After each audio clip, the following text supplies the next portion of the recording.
Football বিশ্বকাপ আজ বিশ্বের সবচেয়ে জনপ্রিয় ক্রীড়া আসরগুলোর একটি, কিন্তু এর যাত্রা শুরু হয়েছিল 1930 সালে।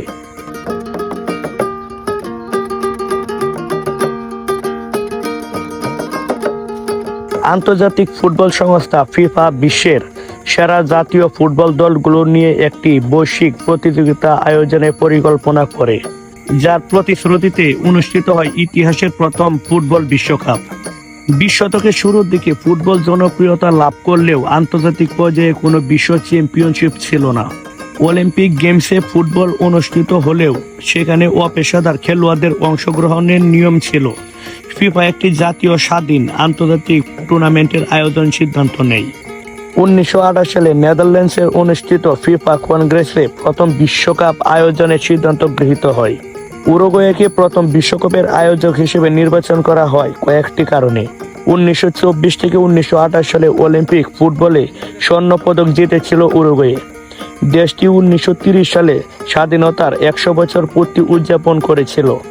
অংশগ্রহণকারী দেশগুলোর যাতায়াত ও আবাসনের খরচ বহনের প্রস্তাব দিয়েছিল উরুগুয়ে সরকার।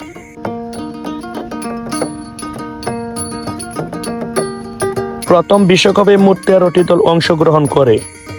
Uruguay, Argentina, Brazil, Chile, Paraguay, Peru, Bolivia আরও অনেকেই।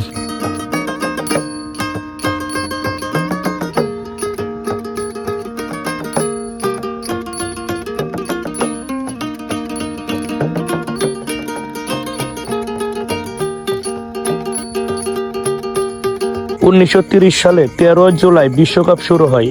উদ্বোধনী দিনে 2টি ম্যাচ অনুষ্ঠিত হয়। ইতিহাসে প্রথম বিশ্বকাপ গোলটি করেন লুসিন লোরেন্ট, যিনি ফ্রান্সের হয়ে মেক্সিকোর বিপক্ষে গোল করেছিলেন। ম্যাচ অনুষ্ঠিত হয়েছিল উরুগুয়ের রাজধানী মন্টেভিডিওর এই 3টি স্টেডিয়ামে। 1930 সালে ফিফা ওয়ার্ল্ড কাপ ফাইনাল অনুষ্ঠিত হয় 30 জুলাই 1930 সালে। প্রায় 93,000 দর্শকের উপস্থিতিতে ম্যাচটি শুরু হয়। প্রথমার্ধের শেষে আর্জেন্টিনা 2-1 গোলে এগিয়ে ছিল, কিন্তু দ্বিতীয় ধাপে উরুগুয়েকে দুর্দান্ত প্রত্যাবর্তন করে আরও 3টি গোল করে। চূড়ান্ত ফলাফল উরুগুয়ে 4, আর্জেন্টিনা 2। এভাবে উরুগুয়ে বিশ্বকাপ ইতিহাসে প্রথম চ্যাম্পিয়ন হওয়ার গৌরব অর্জন করেন। 1930 সালে বিশ্বকাপ শুধু একটি ফুটবল টুর্নামেন্ট ছিল না, এটি আন্তর্জাতিক ফুটবলের নতুন যুগের সূচনা করেছিল। আজকের বিশ্বকাপের যে বিশাল জনপ্রিয়তা, তা ভিত্তি তৈরি হয়েছিল সেই প্রথম আসরেই।